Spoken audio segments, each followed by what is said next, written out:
겉으로 보기에는 삶을 마음껏 누릴 조건들을 갖추고 있는 듯 보였지만 내면에서는 수많은 고통을 겪은 실비아. 실비아의 내면에는 무엇이 있었을까?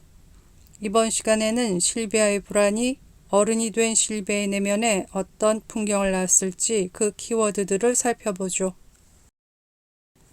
실비아는 대학 입학 무렵 친구의 편지에 이렇게 답장합니다.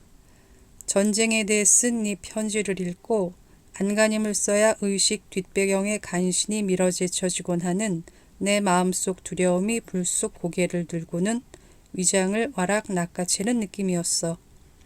공포는 구토증으로 돌변해 나는 아침도 먹을 수가 없었어. 그래, 솔직하게 인정할게. 나는 겁이 나. 무서워서 꼼짝달싹 할 수가 없어. 무엇보다도 나는 나 자신에게 겁을 먹고 있는 것 같아.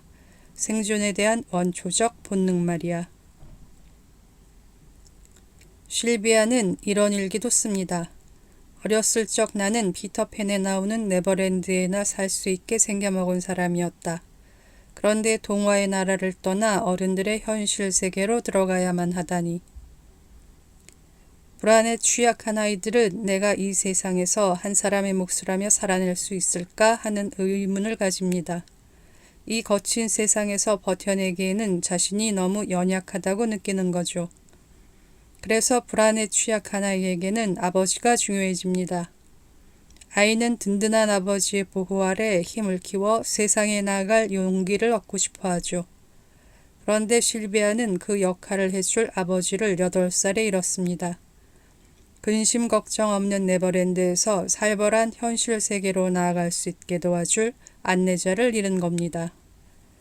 네버랜드에 어울리는 아이.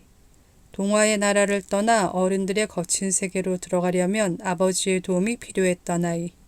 하지만 아버지가 곁에 없었던 그 아이는 전쟁에 대한 상상만으로도 생존에 대한 공포에 빠질 만큼 작은 자극에도 쉽게 휘청이는 어른이 되었습니다.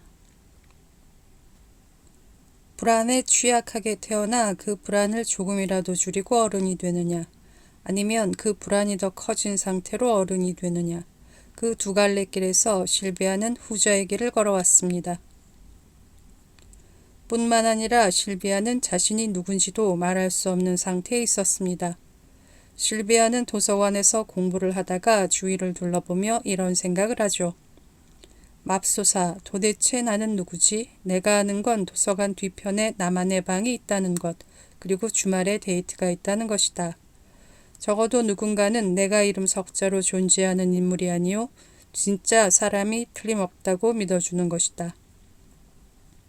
밤에 얼굴 없이 걸으며 나 자신에게 말을 거는 기분은 참 좋았다. 너 어디로 가니? 넌 누구니? 나는 그런 질문에 전혀 답을 모른다. 내가 말할 수 있는 건 내 이름뿐.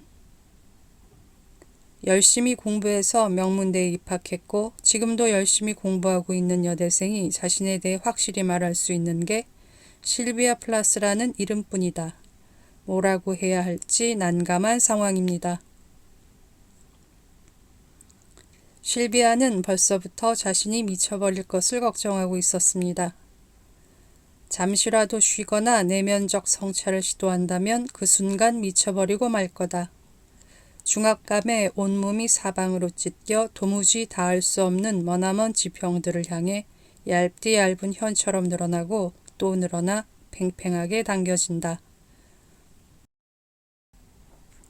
그동안 자살에 대한 생각도 여러 번 했던 모양입니다.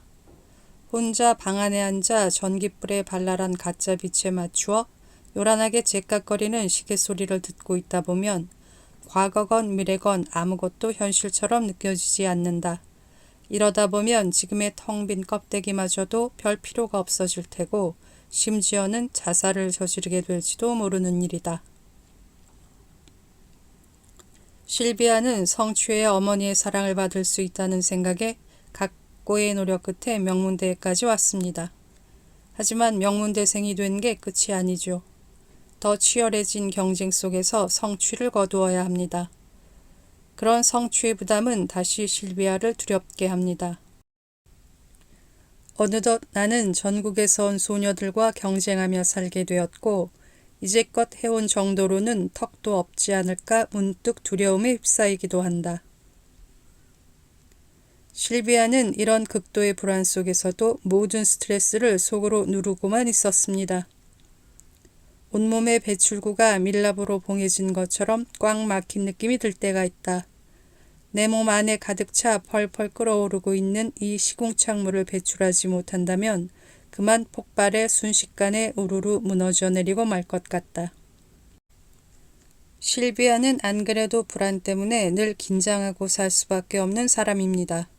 그런데 불안 위에 독이 쌓였습니다. 나는 내 힘으로 그 독을 배출할 수 없고 그 독이 언제 터질지 모른다. 실비아는 그에 대한 아슬아슬한 긴장감까지 안고 살아야 했습니다. 그리고 실비아가 두려워하던 순간이 실비아를 찾아옵니다. 그 이야기는 다음 시간에 살펴보죠.